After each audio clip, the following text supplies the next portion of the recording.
I was majoring in biochemistry, and I I did dropped not out like my expect that. yeah. Wow. Most people don't. Most people watch my streams and they think I'm bullshitting when I say that. So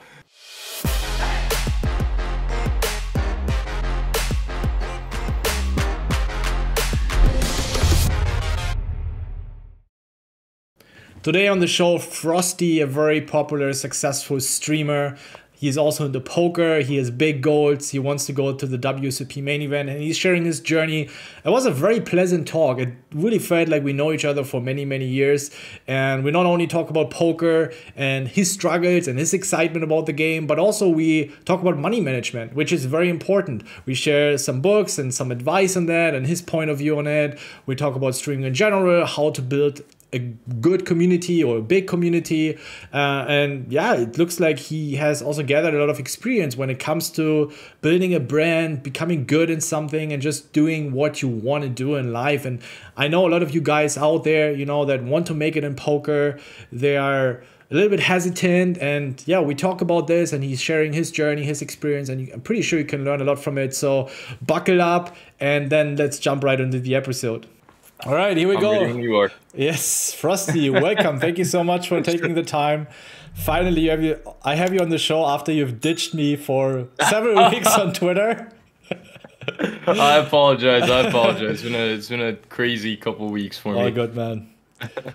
I guess Had you get a lot of DMs, so Yeah, I have my DMs open, and usually I have them open just so like people can DM me whatever. Most DMs are nice, but then I'll make someone mad on Twitter, and then I'll get 100 DMs telling me to, die or whatever. But yeah, I should probably close off my DMs. have you had your But you DMs never, closed for a while, or have you had them open no, forever? I have always had them open since I've been on Twitter. It's Uh-huh. just like because you never know who's gonna want to send you a message or like what they're Yeah. gonna say or something like that. So I just keep them open in case anyone Yeah. like I don't think I was following you at the time when you hit me up. So if like I didn't have them open, then Mm-hmm.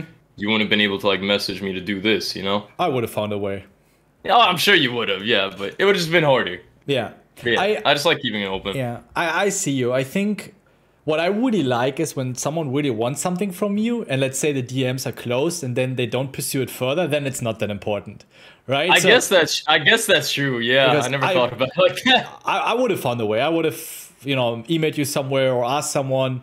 I had Yeah. exactly the same with someone. I wanted to reach out for some poker related things, and DMs were closed. So I went stalking her, the people that she is following. It's like, hey, you know what? Approach her. I need her email. Because it was important to me. I never really thought about it like that, but that's actually a good point. If someone Yeah. really wants to get in contact with me and it's that important, they'll find a way. Yeah. Because I do miss a lot of important DMs, like the ones you sent me whenever I have them open and I'm getting like bombarded with DMs. Yeah, But but to be fair, like if again, then it wouldn't have been too important, right? So you have that extra layer of security that saves you a lot more time. that's fair. That's fair. No, but usually like the main reason I keep them open is just like my viewers and stuff can message me freely whenever they want, stuff Yeah. like that, so they don't have Yeah. to like go through this guy, this guy, this guy. Yeah. But yeah. Yeah. I mean, I have them open as well. I have them open, but I had them Yeah. closed for a while because I just got tired of these questions, man. People were asking, like, can you I can imagine what yours look like, bro. Jesus. can you share me that one secret to win money in poker? I'm like, dude, what the fuck? Like, what do you expect? There's one magic pill. There's so many players out there that try for years, and You should get a program that whenever there's like hot words like poker better, like get better at poker, stuff like that, it just automatically sends them a message to Yeah. raise your edge. yeah. I'm pretty sure you can set something like that up. That'd be funny. No, but Oh. there are a lot of very kind messages as well. So I was like, Yeah, I'm gonna yeah, reopen exactly. it and like show my also my appreciation, even though it's just saying Yeah, no. thank you. Yeah. See, you get it. It like Yeah, for it sure. adds to your ego a little bit. Like every once in a while, you get a nice message like, "Hey, man, I love your content, love your Yeah. work." Like it's nice to see those kind of messages. It's not, of course, it's also good for the ego, man. Like 100%. I mean, yeah. But I think because I was in this, or I'm still in the same position, if I reach out to people that I look up to, it's really nice if they just say, hey, thank you, or And Yeah. you Yeah, send a long exactly. message and they don't respond. It's like you get a different picture of You someone. feel bad, bro. Yeah, it's Yeah, like it makes you feel bad. yeah. Yeah, So that's why I try to respond to as many DMs as I want, because yeah. So But let's talk a little bit about poker, man. yeah. So Anyways, I know that you stream a lot. You stream all sorts of different games, hmm Minecraft, whatsoever, and so on and so forth. But also a lot of poker. What are your plans with poker, man? And also especially okay, and that's more important. And I'm always intrigued yeah. to listener is what excites you about poker, man? What is it like? Why do you play Oh, poker? Because such a brutal I game. I'm not sure if I would ever get into poker again. no, for me, whenever I play poker, I just like I get super immersed into it in my mind, in my head, and it honestly feels like I'm in like an actual battlefield, as cheesy as that sounds, and uh, like each pot is just me trading blows with the other person and like trying to outsmart them, trying not to get outsmarted myself, and I genuinely just love the adrenaline you get from it, like the feeling that you get for it. I'm not in it to try to like become a millionaire off it or like even make a living off of it or anything like that. I genuinely just love the game. Like I love games that I can play with just myself where I don't have to rely on anybody else, where it's like team me games. against yeah, like solo games, like just me against everybody else kind of thing. And like I don't think there's a better feeling than winning a tournament that where there's like 1,000, 2,000, 3,000 plus people in it and you end up on top. Like Yeah. how like that just feels amazing. And it's also a game where it requires a lot of strategy, it requires a lot of math and fast calculating, fast thinking, stuff like that. Like on the fly, you put in crazy spots all the time, nonstop. And as an adrenaline junkie, I fucking love that. So That's yeah, that's why I play poker. then tell me about a moment where you had the highest amount of adrenaline. You were literally almost exploding for excitement or even Okay, being there was nervous. what do you call it? There was do you remember the Venom Oh, about yeah, it's a big one. not the last one, the one before that? I think it was for $8 million. Or Yeah, yeah, it was about it was yeah, a for lot. A lot yeah, of it was money. yeah, it was last year. It was like at that point where I was in poker, I'd only been playing tournaments for like 6 months or so. I had no business being in that tournament whatsoever. $2,500 buy-in, like that's I went from like playing $10 to $50 entry fee tournaments to just like taking a shot in a $2,500 tournament for some reason. And one of the like craziest moments in it, I had quads, a guy had a full house, and it, like I was getting the money all in, and I was just sitting there for 60 seconds while he was waiting there because he didn't have like a great full house. It was kind of like a, do I really want to call this? The board was double paired, I think it was, Mm, I think it was 10-10 and then like 5-5 or something like that. I think he had a five or something. So he sat there for like a minute contemplating whether he wanted to call it or not. It was for all his chips. It was pretty much for all mine. And like I was shaking while it was happening because I wanted him to call so badly. If he had called that, I was guaranteed to like make it to day two. yeah. And he did call. And then like five hands later, I think I got my like queens cracked by like Jack Ace or some shit and lost 90% of my chip stack. So Yeah. yeah.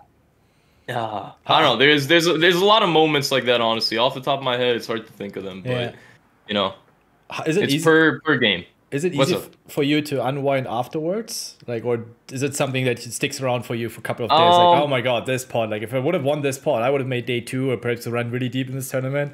How's it for you to at unwind afterwards? Okay, at first, like the first like 6 months, it would just like it would drive me crazy whenever I was really close to like making a deep run in a tournament or like at a final table or something, and then I misplay one hand or something like a cooler happens or some shit like that, and I'm just like I'm sitting there for days thinking like, oh my God, if I just folded this hand or if I just Yeah. raised here instead of called this and that, like it used to drive me crazy, but now. I realized like, okay, this is poker, like, stuff like that's gonna happen. There's no point in dwelling on it, just learning from it and not repeating it next time kind of thing. Yeah. So yeah, I'd say it's pretty easy for me to like unwind now.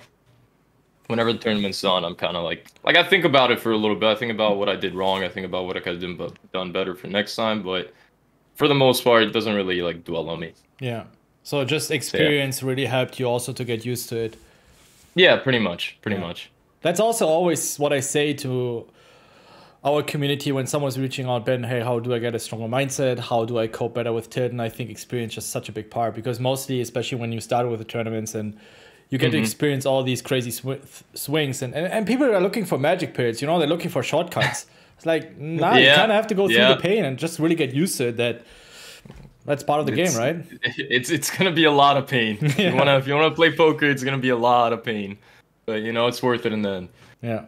Actually, like that whole how you're talking about the mindset thing, like that, it was like you're not paying me to like promote Razor Edge or anything like that or to be on this, but it was a video on the Razor Edge like website that kind of helped me with the whole mental side of poker and just like Okay. because I'm a gamer. We're typically whiny bitches, and I realized that like Oh, okay, man. this is poker. This is a whole other thing. Like this is I can't like I can't just sit here and just bitch about oh this happening that happening. Like shit happens. Yeah. Which But yeah. video was it? Was it on YouTube? No. It was like I bought Razor Edge the Apprentice version. It was one of the first videos I actually watched on it. That's when I Okay. realized like, okay, I actually really like this. Yeah. I can't remember. I don't know if it was like a whole video, like just on like the mindset of poker, or if maybe if it was just like one or two lines that you might have said in like another video. I Okay, can't really fair remember enough. honestly. Yeah, yeah, okay, fair enough. But But yeah. appreciate it, man. That's No, I yeah, actually didn't know that you signed up with us. I had no yeah, idea. I've pretty much like I've done all the training websites that I can. Like I've gotten a couple of them for free, just like knowing people, and I bought some of them. I've done like Jonathan Little's Razor Edge, BBZ, Upswing, like all that stuff. And yeah, I was a huge fan of Razor Edge. I really like your teaching style and stuff like that. Yeah, thanks, man. I just tried to keep it real, and it's something when I discovered your stream, what I realized that you're someone that is not holding back, right? You seem to be Yeah, very straightforward. You say whatever yeah, comes to your mind, pretty and much. I Yeah. have a similar philosophy. It's just like, you get into this world, and listen, I did not have a degree in coaching, or I'm not like, okay, I got into poker, I got good into poker, I started working with people. In fact, people started reaching out to me, hey, Ben, you're good in sit and goes, can you help me out? And then just through Yeah. experience and just like, okay, this helps them, that doesn't help them. And then along Yeah. the line, I really learned, all right, this might be helping more people. And this is where I really try to establish a very genuine way of teaching things. And when I saw your stream, I was like, man, this guy is just like saying things straightforward. And yeah, you seem to be very confident. I Maybe it's also one of the reasons why you've been growing so big. Is this like this kind of straightforwardness and confidence something that came through I Twitch, or were you always that kind of guy already when you were 7 years old? You just say whatever comes to your mind in school. Yeah, even when I was a kid growing up, whenever I had to say something, I always said it. I never held back, which is I said a lot of things that I kind of regret, but Yeah, yeah, I've always kind of been like that. I don't really have a filter in my head that like, says don't say this, say that. Whenever I'm on stream, like whatever thought comes to my head, I just say it. yeah, And sometimes that gets me in a little trouble, but for the most part, I think that's why my viewers like enjoy watching my streams because they know I don't bullshit them. I yeah, just kind of say what's on my mind. yeah, Yeah. But I feel like that like mentality has helped me a lot in poker and like growing on Twitch as well because people just kind of like if you're just watching your words and like picking your words super carefully when you're on stream and stuff like that, it's kind of boring to watch honestly because like yeah. it feels scripted, like nobody wants that. People come to Twitch because streams are more genuine than like a YouTube video or something like that that's just completely scripted. Yeah. So yeah, I think that's why people watch my stream for the most part. Yeah. And you can feel it. You can sense it. I think we all have the ability. And by the way, I think women can do that 100 times better. but I think also we as a man, like we sense when someone is saying something. You know, it's the same. Yeah, yeah, a bullshit detector. Yeah, yeah. Same when you meet a salesperson, you know, and he tries to sell you something and you have a genuine connection. This guy, like, he's telling, all right, I wanted to sell you something. Like, I don't care. Like, this is great. He was like, okay, here, take my money, you know? And then you have this sneaky person that's like, he's trying to sell you something, but then he's saying, you know, I'm not trying to make money out of it. Yeah, yeah. But I have something very good for you. Like, okay, something seems off, man. You're just like, get the fuck out of here. We can pretty much sense bullshit like from a mile away kind of thing. And you are right, women are way better than that than men. I don't know why or how, but they just are. Yeah, yeah. Hey guys, we just launched the Raise Your Edge Academy, where we are going to be teaching you the newest concepts around poker in an exclusive environment. One of the top coaches are going to be Klaas, aka Sick One, our bounty coach, Week Ray, as well as Heal the World, Julian Thomas, top high stakes coaches, which I'm really excited to be working with. I've been working with these guys for almost my entire career, and I've been learning from them a lot, and I'm delighted to be working with those guys together and provide you with the best material in those webinars where you have the chance to ask questions. We're going to have weekly webinars, so 4 webinars a month. You have the chance to sign up just for one webinar. If there's just one topic that really intrigues you, we're going to be announcing the topics of the webinars at the beginning of the month. So you get the chance to choose from whatever webinar you would like to sign up for. And then you also get the chance to watch the recordings. If you sign up on a monthly or yearly basis, you will also get access to all of the recorded webinars. So lots of content and value in there. And I think even for monthly and yearly, you also get the chance to get some ranges. So really excited about this as well. There's nothing you can do wrong because there's going to be a refund period for also the yearly subscription. So if you check it out for 2 weeks and you don't like, you can check out 1 or 2 webinars. You can just get a refund. So very, very easy here. And yeah, really excited to see you guys there. I really do enjoy doing those webinars. And we're going to be working on a very interactive level where you can ask your questions, and either it's going to be Klaas, Julian, or me, or Nico, or maybe in the future other coaches in those webinars that will be hosting and providing you the content. So if you want to know more about it, go in the description. You will find out more information there. And now let's jump right into the content. But you asked me what my goal in poker was, and I set like a short goal for myself. This isn't like anything long term, but I'm taking these next like 4 or 5 months and I'm playing as much as I can. I'm studying as much as I can while also balancing like streaming as well, like just regular variety streams and stuff like that. Because that's what my Twitch channel is. I'm not like a Twitch streamer. I'm not a poker streamer. I'm kind of like a gaming / variety streamer first, and poker is just like part of that. So I'm trying to balance that with poker as well, and I want to get to a point in the next 5 months where I feel like I'm confident enough in my ability to actually go play at the WSOP like main event. And I don't think I have any shot of like even making the money or like doing that well in it, but I want to be able to like go there and just kind of like try myself out against, you know, some of the best players in the world. Yeah. That's my goal for the next 6 months. After that, who knows? Yeah. Who knows? What is the metric? You're just trying to study as much as possible, or do you have like a money goal or a volume goal, or because it's something that people always ask me, Ben, how do I set goals? So it's probably good to see from someone who is on this journey right now. It's honestly not like a money thing, because like given my following on Twitter and stuff like that, I know I could get a sponsor to like pretty much pay for my whole buy-in if I wanted to. Like, I don't want to do that. I'd rather just like do it myself kind of thing. But like if that was like a last case resort, like I know I could always do that. So it's not really about like making a certain amount of money. It's just like when I feel like I have enough confidence in my ability. It's when I'm making like constant deep runs in these like bigger, higher stake tournaments and stuff like that, which I've started to do pretty often. Like I've seen myself like improving over time. Like I took a month-long break. I came back a couple weeks ago and I've come back. I've had a couple bad runs, you know, some of them on stream, some of them off stream, but for the most part, I feel like I'm playing really, really well. I'm letting, you know, I'm not making like the same mistakes I used to. I'm like improving. I'm finding spots where I didn't see them before kind of thing. And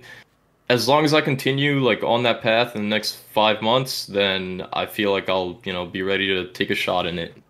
Nice. So yeah. It's I don't know. It's not like a specific goal with numbers and everything that's set in mind. I just kind of For you, like when I know it, I'll know it kind of thing. mm-hmm. So, yeah, it's more emotional based than Fair you enough. know, yeah, Yeah. When you feel ready, you're ready. yeah, exactly, exactly. And I'm not like an egomaniac. I know what my abilities are. I know like I'm not bullshitting myself. Like, okay, you're ready. You just made a final table in this $10 entry tournament or whatever. Time to go to WSOP. No, it's like I have a good sense of myself. I feel like when it comes to poker and my ability in poker. So yeah. I'm excited to see you at the WCP main event, man. That would be an epic journey or an epic story, Yeah. you know. Yeah, I mean, like I feel like if I made like a crazy run or a crazy deep run or fuck it, even like win the WSOP main event, I feel like that would do so much for poker because if a guy like me can play for a year and a half, 2 years and do well at the WSOP, then I feel like that would get a lot more newer people into poker and like give it a chance to try it out and try to chase that dream themselves. Yeah. Well, But yeah. when did you start poker? 2 years ago? Uh, it's kind of like a really butchered timeline of when I like played poker and stuff like that. I used to when I was like 14, 15, I had a TV in my room and I was a night owl, so I would stay up till like 3, 4 a.m. My parents didn't know that obviously because I tell them, "Oh yeah, I'm going to bed at like 11 p.m. or whatever." But I'd turn the TV on, I'd go to the this channel that was just like always streaming poker 24/7 and I just watch like the old events from like 2000 to 2010 or so, just Yeah. reruns of them. I genuinely had no idea what was going on, but it was just super intriguing to me. Just like how they played, like the statistics behind it and stuff like that, like the wordplay they would use at the table and Hmm. stuff like that. I love that, but I had no idea what was going on. I didn't even know like the rules of poker. I just kind of went with what I saw. So then when I got older, I got into sports betting. This was around like 2017, 2018. This is also when I got into crypto. I was making like decent money off crypto. So I started sports betting with a friend, and there was this website, Nitrogen Esports or something like that, Nitrogen Sports, and they had like this like really sketchy, scuffed like poker side to it that you could like play with micro Bitcoin. So I would go in there, I would literally play like I think it was like one penny, 2 penny like cash games or whatever. Hmm. I'd go in there, lose all my money all the time, and I didn't really care. It was like 5, $10 at a time. So I Yeah. was making good money from sports betting, from crypto. It was whatever. But I was just playing it for fun every now and then. It wasn't like a daily grind thing. But then I stopped doing that. I just kind of I don't know. I got away from like the whole betting, gambling, crypto thing just because I needed like it was taking over my life pretty much. I needed like Yeah. to separate myself from it. And then the pandemic started, and my friends and I that would sit in Discord all day, every day, we all got really bored. There was no video games to play, so we found this game on Steam, Prominence Poker, where it's like, On Steam? you know, yeah, yeah. Okay. Have Wow. you heard of Prominence Poker? No. It's basically like it's actually a pretty nice site, honestly, to like play poker with your friends because you get like it puts you in like a table, you can customize your character, all that stuff, and we just play for fun. We'd play like $5 cash game, $10 cash games. We'd do like a $5 tourney every once in a while. We just play like every night just for fun. We were Hmm. all terrible. Our favorite hand was Jack 7 suited. That like if you had Jack 7 suited, the money was going all in guaranteed. We had no idea what we were doing. This was as casual as it gets. And then after that, we were like, okay, prominence poker is kind of slow. Like we can find another website to play on that's a lot faster. So we started playing on Poker Now, and that's when we started playing like a whole lot more. We took it whole lot more serious. Stakes went up a little bit. It went from $10 to 20 to 30 to 40 to 50, on and on. And we started getting a little competitive with each other. We were like, oh, I'm better than you. Oh, I made more money than you. Oh, blah blah blah blah blah. And that kind of like forced us all to get a little bit better. And then this was like when the pandemic started, by the way. And then like 6 months into the pandemic, yeah, about 6 months in, I started like playing tournaments. I never really like I looked at tournaments and I was like, why the fuck would anyone want to sit there for 12 hours and just like play poker for that long? Like I Yeah. cannot imagine doing that. That seems horrible. And then I started doing that, and I was like, oh, okay, I get it. This is actually really fun. So I started grinding tournaments more instead of like cash games and stuff like that with friends. I started playing tournaments, and I was awful at first because the only other experience with poker I had was playing with friends, and none of us like really knew anything. We didn't know any ranges or any of the theories or strategies or anything like Yeah. that. So, we were pretty terrible. And then once I realized like, oh, I'm actually pretty bad compared to like everyone else that plays these poker tournaments, that's when I started like studying more. That's when I like bought Raise Your Edge and all these other training sites and stuff like that. And that's when I like started studying a little bit more. And I saw myself really quickly improve, really quickly. I'm I'm still I'd say I'm pretty average right now, but like from where I started to where I'm at, I feel like I improved a lot. So I'm hoping, I can continue that for the next like 6 months. Yeah, I mean that's the most important point, right? That you discover that improvement where you have started, especially when things are not going so well. You're not just like Yeah. look at the top of the mountain. It's like, oh my god, everyone else is up there, but like no, you're going your own journey because this can be quite Yeah. frustrating, especially with poker where you have millions of spots, literally infinite amount of spots that Yep. you can look into, right? So you gotta simplify Exactly. and yeah. Yeah. And when you asked me like what I enjoy about poker, I kind of gave like a pretty surface level answer, but like the one thing about myself is I always like love finding new things and learning as much as I Hmm. can about them. I love like the process of learning. Yeah.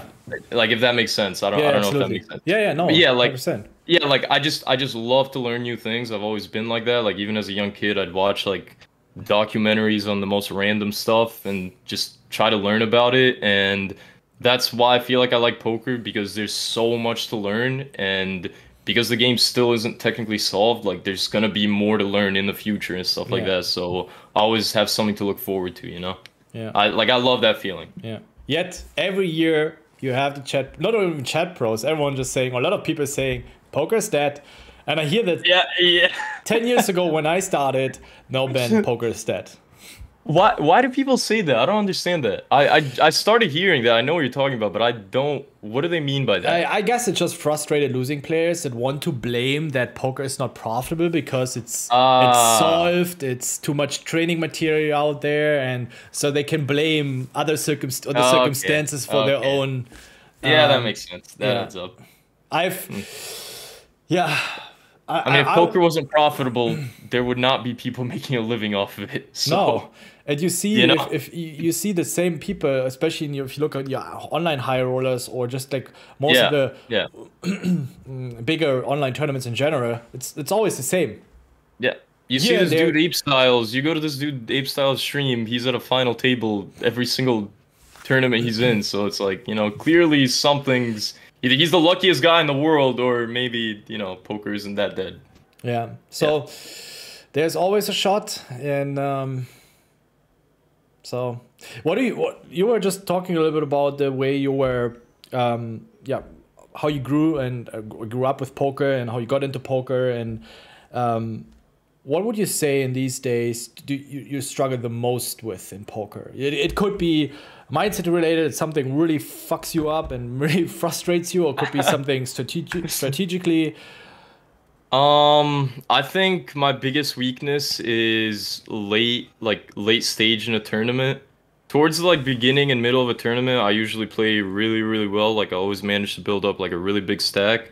But then I don't know I think I just get like too emotional towards the end and I like because I'm still not used to like making crazy deep runs. I'm not Hmm. used to like making final tables and stuff like that. So whenever I do that kind of stuff, it kind of like it gets to me and maybe I get a little bit nervous or something like that. But I don't know. I always seem to just I have a big stack going into it and then a few hands later, I don't even know what happens. Half my stack is gone and then a few other hands, my stack is completely gone. Hmm. Yeah, that's just one thing I'm working on, just like my late game strategy, and stuff like that, You and think maybe just you get keeping a a cool head. little too passive, or you just make I unnecessary bluff catchers, or maybe too I I aggressive? I think it's a little bit of both. I think I just start overthinking the game a little too much and just like yeah, I feel like I get a little bit too passive and I let people like run me over sometimes, but I'm working on it. I'm working on it. Yesterday, I think I played pretty well. I think Yeah. yesterday was like the best I played poker in a while. Yeah. Is it? It's, again, we have never done any reviews together. It's just based on my experience with the way I hear you talking. That from my students, I feel like it's a very common problem, and it happens to me as well. That just maybe sometimes you don't have the confidence, and then you want to keep it simple. You try to play a little more safe, but then sometimes you get the feeling, oh, people are running over me. I need to punch back, but then you do something super stupid. You're telling me my life story right now. Yeah, that's pretty much it. That's literally it. You lose a bunch of chips playing passive and not getting out of line or anything like that. And you realize, oh man, I've been playing passive and letting these people run me over, and I've lost so much chips. Time to punch back, get aggressive, get in there, start fighting for these chips, and then all your chips just get obliterated. Yeah. So yeah, I think it's just like finding a good combo between both of those, and just like playing poker the way I know how to play poker. Like, I feel like if I play poker late game as I do like early to mid game, I feel like I'd be doing a whole lot better. Yeah. So yeah, that's just one thing I'm working on. One thing I'm like trying to keep an eye out on. Yeah. So yeah. This is where I really like to put my thoughts. Either it's on a document. Usually when I get onto the final table, I have a document. Usually it's a day 2. It's the next day I can prepare. I write exactly down what I'm going to be doing against every opponent. But I think you can also do it during the breaks when you have a table, it's a deep run. Usually you have only 1 or 2 tables left, maybe 3 tables left, right? It's like, okay, what's my strategy? What's my plan for this table? This guy to my left, he's it seems on the tighter side. I'm going to be opening more from the small bet, going to be opening more from the button. This guy to my right, he seems to be also a bit more on the weak passive side. I'm going to be throwing in some more 3 bets, but if the money goes in, I'm going to be very, very careful. Then there are a bunch of randoms. And if you put that on a piece of paper and you put it next to you, it's like, you put it out of your mind, you put it on a piece of paper, you basically sign an agreement, this is my strategy, and then there's no room to, maybe let's punt a little bit around, right? Yeah. Oh, it's I actually really like that. I never thought about that, just writing it down and just keeping it next to me somewhere. I feel like that would help a lot, actually, especially at final tables. Yeah. But yeah, that's generally how I try to play. I try to obviously I try to follow like as close to GTO as I can kind of thing, but I try to play more exploitively than, based on what the statistics say I should do kind of thing, just based off how well I can read my opponent. Yeah. So yeah, actually, I'm going to try that next time. Next time I make a deep run, I'll try that out. Yeah, do that. Actually seems pretty smart. Yeah. It's, very often in the simple things that really help. And I had it so many times. I don't know how much money I blew up with that, but afterwards when I reviewed the hand and I did the stupid hero call, and then I remember this guy, he was really tight, and I just made this call for emotional reasons, or it's like I need to be balanced here in my bluff catching range on the river, or what kind of bullshit. But I knew this guy would never be bluffing, and like I've lost so many chips like that. I realized that once you get to like the later end of the tournament, if someone's playing like they have it, a lot of the time they usually have it. Yeah. People aren't getting crazy out of line. A few characters might, but most people are pretty straightforward with how they play. Yeah. These are just like little things that I've like started to pick up on and learn, and I feel like it's just helped me improve a lot. Yeah.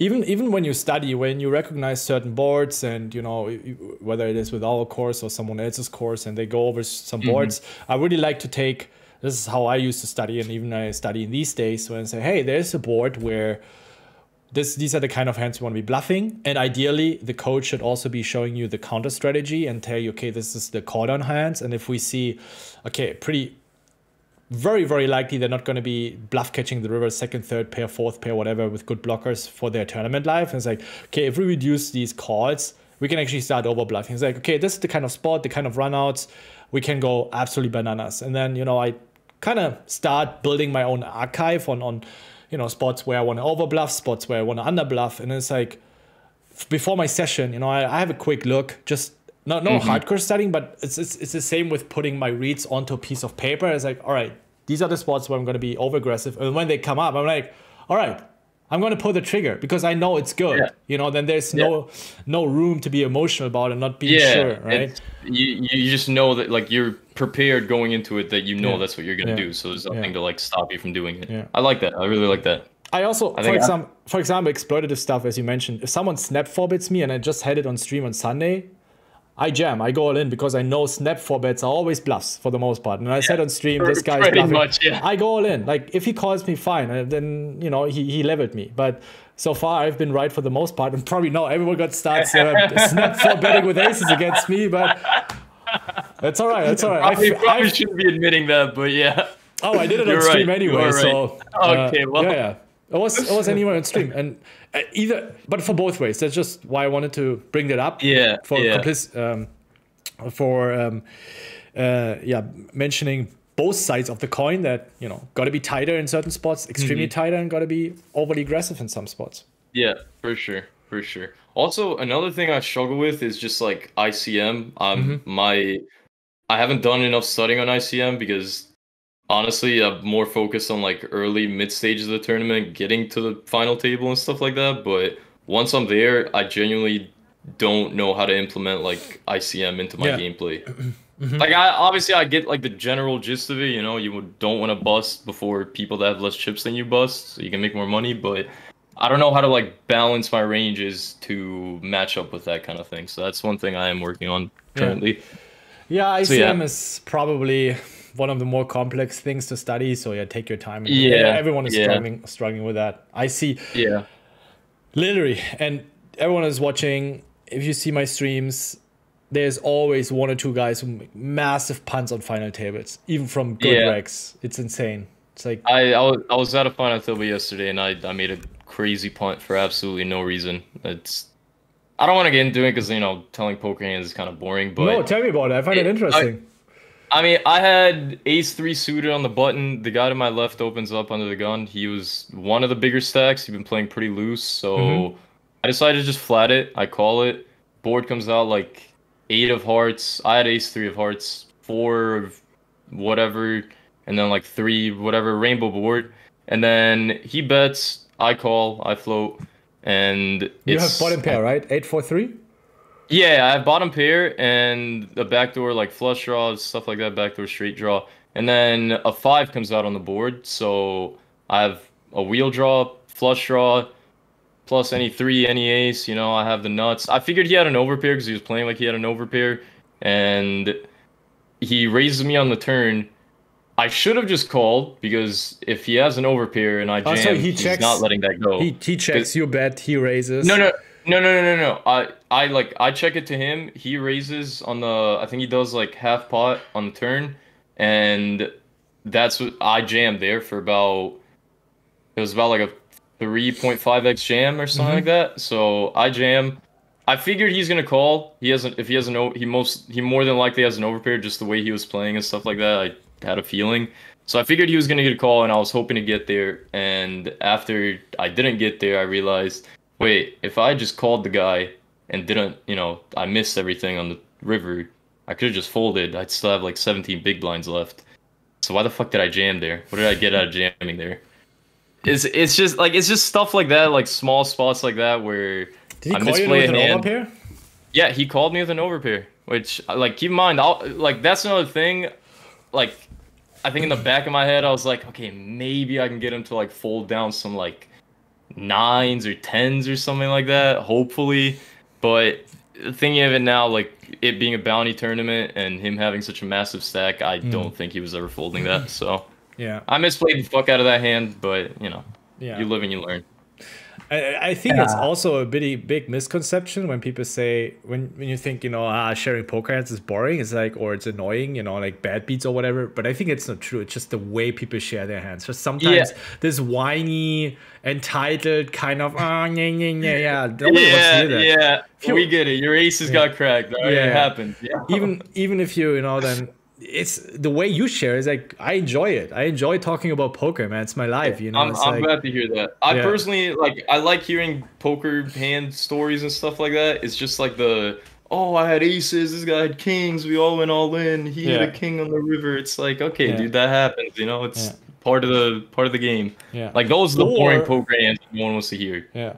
Or a lot of people would tell your story in a way where, oh my god, this idiot caught me with an overpair. He's so bad. Like, he doesn't understand how good my strategy is. You know, that kind of. I was like, dude, what the fuck? Don't get me wrong. That's what I initially thought. Those are my initial yeah, thoughts. of course, Okay. of course, of course. But like, we also need to recognize, well, he called, so we probably misjudged him and we fucked it up, right? Yeah. No, I know I fucked that hand up. Yeah. I see that. Like, that's one thing that I have going for myself. I can admit when I make a mistake and I can learn from it. Yeah. So, you know, I mean, hopefully I don't hate your play, because if he's a somewhat reasonable, he shouldn't be calling there with an overpair. Yeah, But, I mean, you know, like I was kind of putting him on an overpair, like 9s or 10s or jacks or something like that. But he also does have, you know, a lot of ace queen, king queen, stuff like that. Just, you know, stuff that he would fold on that turn if he didn't have an overpair. So yeah. I don't know. But Yeah. in general, I feel like it would have just better to call there, and then, like, if I'd made my river, if I'd made my flush or my straight or trips or whatever on the river, I know I could just jam and he'd have to call, just given the bounty that I have. So yeah, that was kind of a punt for me and kind of a misplay. So, you know, next time we'll do better. That's how you learn from it. But that's everyone that is watching should now take an example of the way you were sharing a hand. That's definitely more pleasant to talk about than most people would do it. Yeah, I don't know what I did that was so special, but I'll take it. Thank you. So, what was for you when you think about your poker journey? Is there something where through poker that you also applied in your everyday, like a certain strength that you have developed through poker that you now also enjoy having in life, or that helps you? Absolutely. I didn't notice this until I saw a tweet like talking about it, and I'm like, holy shit, that's so true. But like, once you start playing poker, you start to like see and understand the variance that happens in everyday life as well, kind of thing. And like, you start to learn how to get the best value out of stuff, you know, like EV, I guess, in real life. You start to understand, like, you start to put things in perspective of like, okay, if I do this, I'm risking this, but then I can win this. And is the risk that I'm putting in like worth what I could win, kind of thing. And it's just like, it really does like affect your life. It really is like a strategy you can use in life, I guess. Yeah, to better, you know, evaluate risk and reward and stuff like that. So I think it's helped me. I think it's helped me a lot. Yeah, absolutely. It went to such a degree for myself where I'm even, let's say when my girlfriend wants me to bring something upstairs, and I'm like, well, I'm gonna going upstairs in like 20-30 minutes, so I would like take it, maybe throw it in front of the stairs, or just like, you know, like throw it in the middle of the room. It's like, okay, I'm gonna go upstairs. He's like, why are you not bring it upstairs? I'm gonna go upstairs in 30 minutes. Like, I would go upstairs, come down when in 30 minutes I'm gonna go upstairs and, you know, record a podcast or whatever. Like, and she's like, oh my god, this poker mindset. Trying to, you know, think in terms of EV and not wasting effort. I don't think I'm that far in it, but, you know, one day maybe, one day. Yeah, you think a lot about what is EV and, you know, like trying to utilize your resources. Exactly. It's honestly such a helpful skill. Like, I know you're just joking there, but like, there's a lot of scenarios. No, I'm not joking. That's exactly what I'm doing. Okay, well, there's a lot of other scenarios where it actually does help you out a lot in real life. So. Yeah, that's true, of course. But it just it really creates, like, for example, we just had a moment before we started recording the podcast. I had I made me some food, some eggs. Wanted to put in the pan, and my girlfriend wanted me to check some detergents. We bought some detergents for our balcony, and she wanted to check because it's German. And she also speaks German, but there's some terms that she might not be familiar with. So she asked me, can you please check the detergents, whether there's anything toxic in there that might be harmful, so I can tell her. It's like, yeah, I'm going to do it. So I was taking the eggs, like, can you do it now? I was like, no, let me first put the eggs in it and the stuff in the oven. And while it's doing it, I have to wait. And then I can take the detergents and read through the menu. And she's like, oh, this guy. That is literally how I do everything. Holy shit. Yeah. Oh, man. No, maximizing your EV. Yeah, exactly. Dude, I don't know if this is a sign that I'm like an addict or whatever, but I started thinking of like money as entry fees for tournaments. Like if something costs like 20 bucks, I'm like, ooh, that's an entry fee into a 20K right there. I don't know. I don't know. Maybe I should just keep this money for myself, you know? Yeah, It's helped me save money. It has absolutely. like I used to spend money like crazy. Not on like, Hmm. you know, bullshit shoes or clothes or whatever. Just like I can't even remember. I like just random unimportant things, but now like since I started playing poker, I'm like, okay, I could buy this or I could enter a tournament with this. So Yeah. it's kind There, of helping a little. there was a book that I also always recommend. It's not poker related, but in general, I think it's a great book in terms of money management, which is important for poker Mhm. as well. The Millionaire Yeah, Fastlane, and he describes money as your soldier. So every dollar, every euro is one soldier. And I don't know, it has I and you remember, like, whenever you hear someone saying that, for you, it's just okay, dollar is a dollar, like an euro is a euro, right? But then someone puts it yeah like this yeah way, that, all right, it's like your army and you're sending a soldier into a meaningless battle, so to speak, like a yeah. meaningless war. And so it really It's like stuck Game with of me. Thrones, you know. Yeah, absolutely. It's like you put your I pieces sure on. you like that. That's a really good. I never thought about it like that. That's really good. Yeah, and I would say I usually don't remember a lot from books. That's why I have to put in a lot of effort. I usually write reviews, and like Hmm. I need to put in more effort to remember stuff. But like this has really helped me to. And I would say I can still spend money. It's like, but I need to see the EV. I need to see. Yeah, yeah. You got to get something out of it, you know. Yeah, Yeah. exactly. Yeah, that's I've been horrible with managing money over the last I always have. Okay, that's not true. When I was a kid and my parents give me like 10, 20 bucks, I could make that last like a month. That's pretty Hmm. easy to do when you're a kid because what Yeah, exactly are you buying as a kid? But yeah, I was terrible with money management before I started playing poker and then like I guess poker added like a new sense of value to money for myself, so it's kind of like helped me not spend as much and just, you know, figure out like what's important, what I really need versus just what I yeah, want at the moment kind of thing. So it's definitely yeah, helped me in the long run yeah. like that. Yeah, But yeah. absolutely.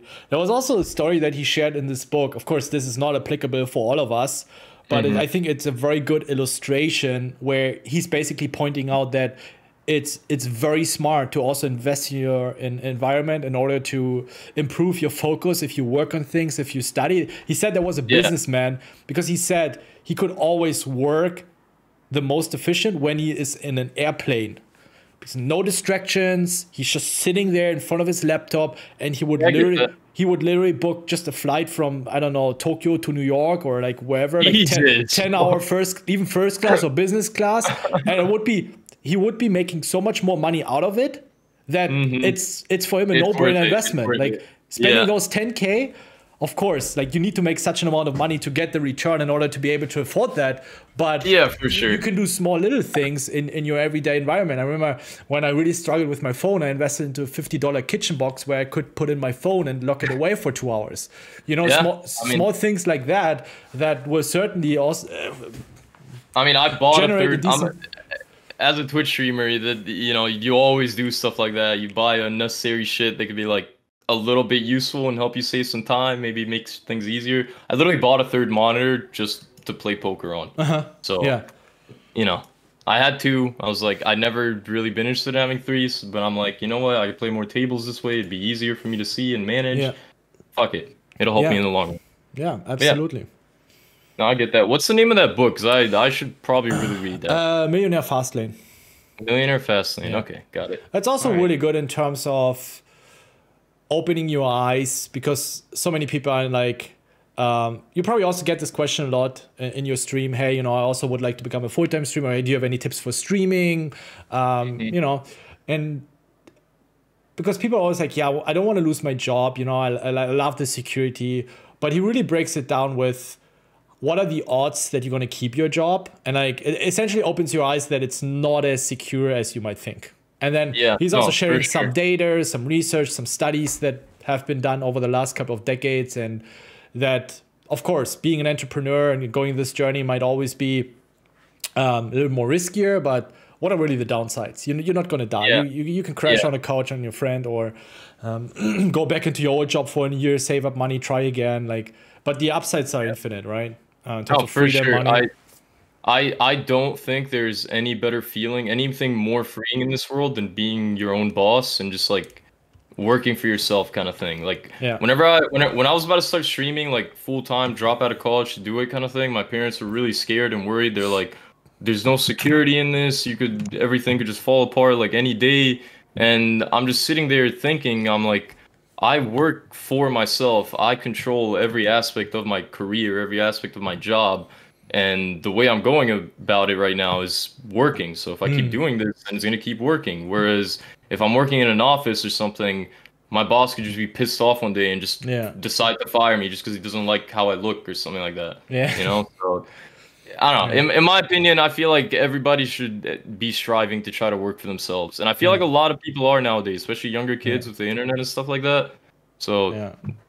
we're heading in a good direction. Yeah, or just it doesn't always has to be a business, but I can see that ourselves for our company, or if you're a streamer, you need guys, you need editors, you need an Yeah, agent, yeah. you need to someone that maybe is good in accounting, it's like being very Yeah, versatile for with sure. all these online stuff. So there are a lot of skill sets that you can acquire while having your regular job that might be very valuable. No, But absolutely, right, absolutely. and then you can start like maybe working on it as a side job for someone that has this Yeah, opportunity to keep working from home. And usually these jobs are also more pleasant, it's usually with younger people that are more open. It's so much more yeah, fun to work yeah. with. Everyone that comes to us and that worked in traditional is like, what the fuck is this here? Like, this is just so much more fun.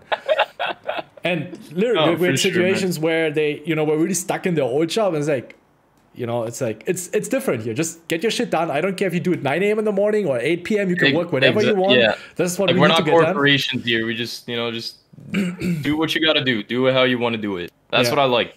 And that's another thing. There's so many ways to get into this industry besides like just being a streamer yourself. You can easily work for a streamer. Most streamers aren't dickheads to the people that like they hire and stuff like that. There's so many opportunities to like enter this industry, and Yeah. that's kind of what I tell people. Like whenever they ask me like, "Hey, do you have any tips on how I can be a streamer? I want to make this my full-time job. I want to like do this for the rest of my life." And I tell them, if you're not seeing success like as a streamer, maybe try to find another aspect of the streaming world that could like get your foot in. And Yeah. then once your foot is in the door and you kind of get your name out there a little bit, then your stream will start doing a little bit better. Yeah. Because like the best way to grow on Twitch isn't even to stream or like make good content.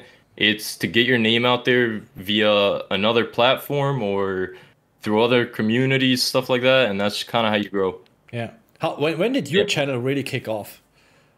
I started streaming. What happened? Also, like why did it Um, kick off so big at some yeah. point?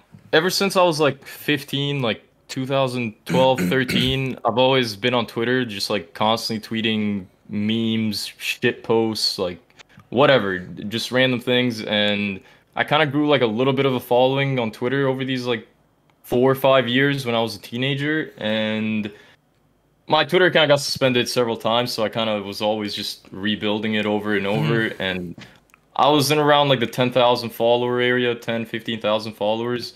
And then, like I was saying about like the sports bets and crypto that I was in, like 2017, I managed to make enough to like build myself a computer, like a really good computer that I could stream from. And it was always one of those things where like people on Twitter were like, bro, you should stream. Like, I'd love to watch you stream video games, stuff like that. My friends were always telling me like, you have a good personality for streaming. Like, you should get a PC and stream and stuff like that. And I never really believed them because I'm like, why the fuck would anyone want to watch me play video games or stream? I'm not good at them. I'm not that funny, really. And like, I don't see why people would watch me. But I got a PC, turned the stream on. First stream, I had like 20 viewers max, I think, and it was just fun. Like it was all friends. We were all just hanging out in there, we were just having a good time. And then I fell in love with it over time. Like I just kept doing that. 20 viewers turned to 30, then 40, then 50, and then I started like getting about 75, which is enough to get partnered. So once I got partnered, it was like kind of a big moment in my community at the time, and that like shot me up a little bit in viewers. And The rest is kind of history, you know. It just happens gradually over time. Yeah. I wouldn't really say I've had like a big moment where I just like exploded. Was just It's just kind of constantly. yeah, Yeah. it's just like a constant like slow Mm. growth. In my opinion, I feel like it's better to just have like constant slow growth because that way you can adapt with it. Whereas if you like living in LA, I saw a lot of content creators that just like blew up from one thing, went from like 10, 20 viewers to like 10,000 Yeah. and like you got to think about how that would affect you as a person. You know, all of a sudden you're just like this regular dude who Hmm. streams for fun every once in a while, and now you have like thousands of eyes on you and all these people that have different expectations and all this other shit. And it's stuff that you never really thought about because you never had to think about. So I feel like that can sometimes affect people negatively. Some people thrive off that, don't get me wrong, but me, I prefer, you know, constant growth like Yeah. that. Yeah. I mean that's very remarkable because a lot of these big streamers they had some sort of maybe a big host or Yeah, something yeah. happen and then it suddenly I of course that's always great but like also great but I think it's just so much better for you to slowly get used to the new viewers. I Yeah, don't It's like 100%. if you win from one moment to another like I don't know a million it's like you're not used to it. You're probably not going to do good stuff with all the money. It's better to Yeah, slowly exactly, build exactly. wealth. It's also better in like the aspect of actually building a community because getting a ton of viewers, like getting 20K viewers for 2, 3 months straight, but you're not really building a community out of it, those viewers are gonna go away eventually. But like if you Yeah. manage to build a community out of it where people want to stick around, not just because of you, because Hmm. after you get that many viewers, it's way bigger than just yourself. Like people form these sub communities around your community. They form like circles of friends and stuff like that. And that's kind of what you want as a streamer because that way people have a reason to stick around because you know they're part of your community. They have friends in your community, Yeah. and so yeah, that's kind of how I prefer to do it. But like if you just blow up one day, you don't really have that chance to create that community. So Yeah. And it's usually then just these kind of event fans, I would call them, right? They're not yeah, really, yeah, they just come because, oh, there's something big, there's yeah. It's like something, a right? yeah, But they're not really coming for you as a personality to check you out hmm or just going to be sticking around. Like, yeah, um, for sure. And yeah. don't get me wrong, I have viewers like that too. Like if Yeah, I'm yeah, doing, of yeah, course. I And think they everyone does, might you be know. turning into very loyal viewers. They say, hey, I really Yeah, like this yeah. dude, right? Just Or it's they, like I find that most of those people are people that like they've heard your name being thrown around or they've seen you somewhere, like maybe they saw a tweet of yours or something like that, but they don't really know you enough to Mhm. like care about watching your stream. And then when you do a big event, it's like, oh wow, that's kind of cool. I guess I'll watch. Yeah, So yeah, yeah, but yeah, yeah. absolutely. I find that like those smallish, like medium, big events, those are like the best ways to grow, is because you get some new heads in there, but it's not a crazy amount where you can't like Mm, introduce them into the community and make them feel welcome and stuff like yeah, that. But yeah. yeah. I have a very interesting question for Twitch and streaming in Mhm. general, or at least I find it interesting. Some of you that are watching might be thinking, "Oh my God, Ben, you're so boring." Tell us something about the Twitch and streaming industry, or let's say the life as a streamer in general, that everyone believes is true, but in reality it's not. Ah, oh, that's a hard one. Is it a hard one? Kind of, yeah.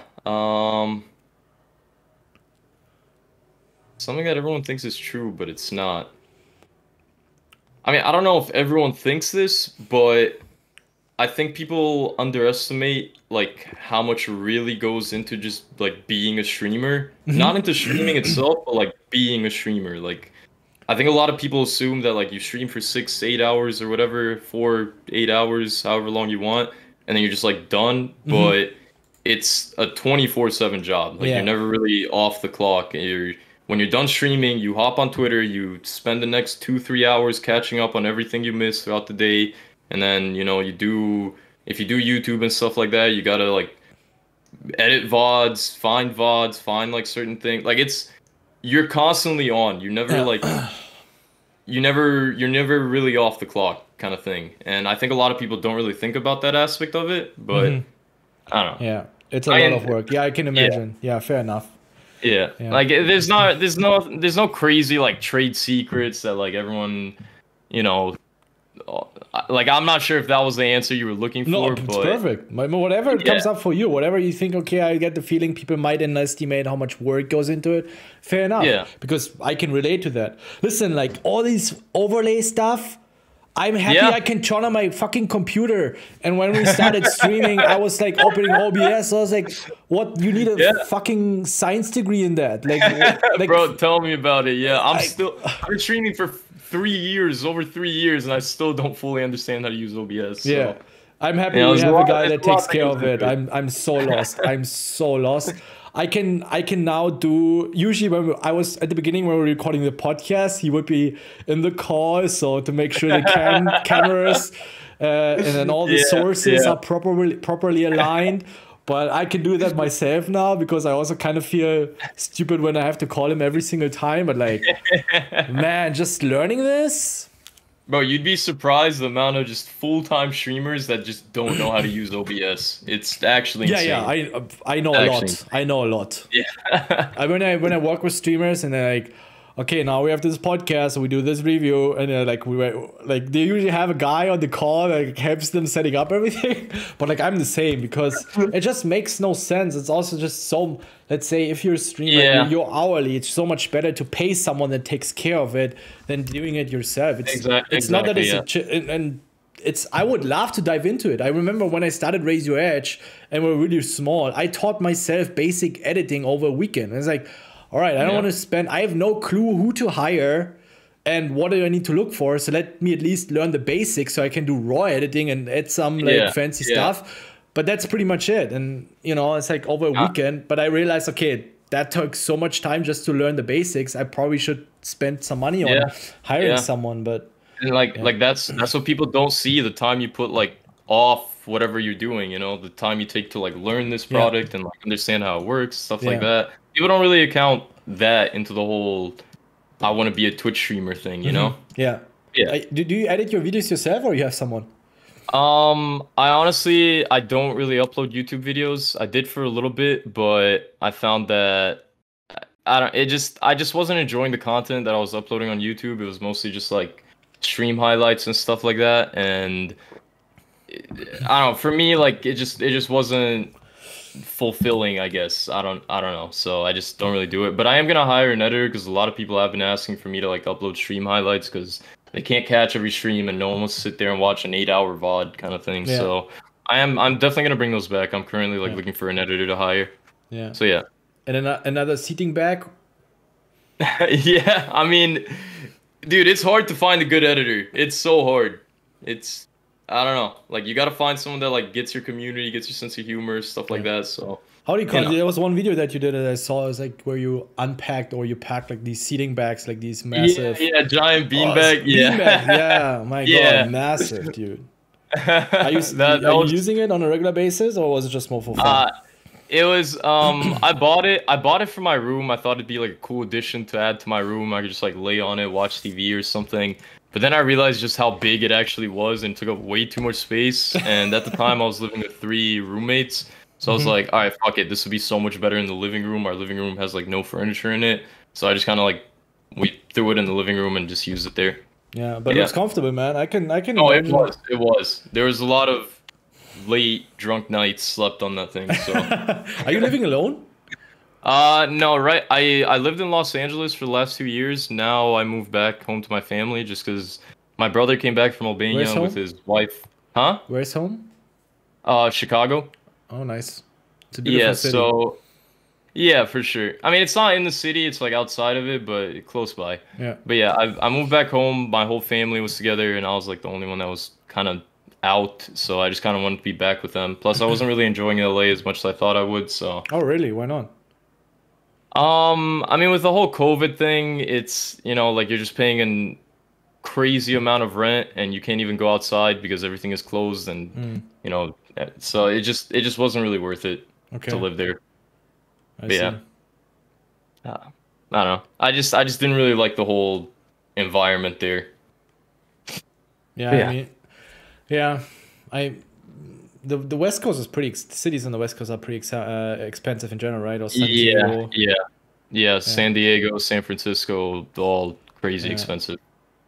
So yeah, Yeah, I that don't know. makes no sense. And any But dude, plans to move? Are you gonna stay in Chicago now for the next couple of months or years? um, I'm still paying rent for the house in Los Angeles. Just 'cause like I didn't want to leave my roommates hanging like that and like just be like, yo, fuck you, I'm out. I'm not paying rent anymore kind of thing. But as soon as that lease is done in the next couple months, I'm gonna be looking for like an apartment or a small house somewhere around here. Mm-hmm. Just 'cause like it's the housing market where I live is super cheap. It's like we pretty much live out in the middle of nowhere, so Yeah. it yeah. I could get like a 2 bedroom, 2 bathroom house for I think 1,000 a month, maybe even less, which is Wow. yeah, Really? like that's what yeah. So which is like and it'd be like 5 minutes away from my family's house, so it'd be pretty much good. It'd be perfect. That's pretty good. Yeah. But Like, yeah. I got one more question for you before you're free for tonight. Are you streaming tonight, by the way? Yeah, I'm definitely streaming tonight. Nice. Uh If sorry, no, go ahead, go ahead. if you wouldn't be streaming today, what else would you do?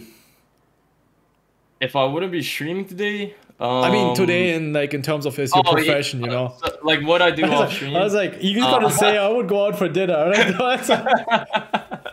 I mean, I guess I just spend time with family, or if they're doing some stuff, or if I didn't want to do that, probably just play some poker off stream, maybe hang out with friends in Discord, stuff like that. But yeah. No, I mean, I'm but I meant in general. Like, if you wouldn't, your profession, your job wouldn't be a streamer. oh, What other? okay. I thought you just meant like if I took a day off Yeah, or no. something. But that's also interesting. That's fair enough. Love to hear. Yeah, no, before I was streaming, I was actually a pre-med student and I was going to university for that. So What if I'd class? gone to that, I'm sorry. What class? Like, what?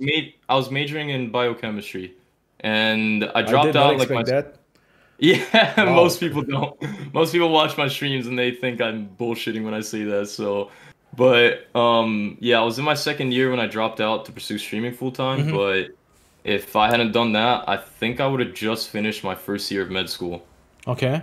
Yeah, so like my whole life goal, I'm an immigrant from Albania to America, so you know, there's always you're gonna be a doctor kind of thing. Hmm. So I guess that's the path I would have taken. Who knows if I would have gone there? Maybe I would have flunked out my last year. Maybe I would have never gotten accepted in med school. But that was the path. Besides that, I don't really know. Very interesting. I would have not expected a doctor to be the answer. Yeah, no, a lot of people don't believe me, but I'm fairly book smart. Like I can read something and then kind of memorize it. I'm really bad at remembering like names, dates, and Me faces and too. stuff like that. Yeah. But you know, when I read something and actually take the time to like learn it and study it and memorize it, I can usually do that pretty well. Yeah. And I'm pretty sure that a lot of the guys that you know, goofing around and just being the way they are on Twitch, you Yeah. know, probably also a lot of people that see me when I just say something straightforward, stupid or whatever, you know, Yeah. it's like they probably think I'm not the smartest. But I think in general that in that kind of entertainment industry, streaming, Twitch, not the other side of entertainment industry, probably there as well. I mean, even there, probably. They're very smart. They're very intelligent. I think it's also emotional intelligence because I think it's one of the biggest skills you can have just to go for whatever you want and not giving a fuck. And I would Yeah. rank this always so much higher than being knowledgeable in math or any kind of science, because Yeah, if you don't 100%. have it, you can be a fucking professor, but you're not never gonna have that kind of success. You need to have that ballsiness to go out there and just do your thing. No, exact, dude. I'm glad you brought this up because I never get a chance to talk about this. But a lot of people don't understand that when we go live and we go on stream or make a YouTube video or whatever, we're going there to have fun, be goofy and stupid, and you know, just have a good time. We're not there to like sit down and teach a class or whatever. So like you do have to be okay with like getting embarrassed, getting made fun of, letting people thinking you're dumb or whatever. Like if you're not okay with that kind of thing, you are not gonna make it as a streamer. Yeah, Like I 100%. that's what I've yeah, like that's what I found, that majority of the best streamers, like they're fine with people thinking less of them, you know, Yeah. just because of how they act on stream. Like that doesn't really bother them. Yeah. And it shouldn't. Like it shouldn't bother you because you know who you are. These other people don't Right. really. So yeah. Yeah, I also know a lot of streamers who I know they're being perceived as not so intelligent, but I can have great conversations with them. Better conversations than with people that, you know, have a degree or are so-called knowledgeable and are perceived as intellectuals, but you know, I can never really go into in that depth. And yeah, so Yeah, I mean, I don't think, in my opinion, like I don't think having a degree or going to college, getting a good education, I don't think that's necessarily what makes you smart or like yeah, makes you smarter than other people, you know? yeah, Like it's absolutely. different types of being smart, I guess, different types of intelligence. So, but yeah, I'm really glad you brought that up because that's a very good point. Yeah. So yeah, Glad you like it. Let's end on a high note. oh, for You sure. wrapped it up very well, Frosty. Thank you so much for taking the time, and the entire community is rooting for you that you make it to the WSOP main event. And we're Hopefully, going to be following hopefully, you. And hopefully, man. yeah, Thank you, dude. Thank you so thank much for having me on, man. I love coming on these types of podcasts and just talking about poker and Twitch and everything in general. It was a lot of fun. If you ever pleasure. want to do something like this again or anything in the future, just let me know and I'm down. Sure, All man. right. If you guys have enjoyed it, of course, don't forget to smash that like button to subscribe. If you have any other questions for Frosty, drop it in the comments, and then see you guys next time. Bye bye.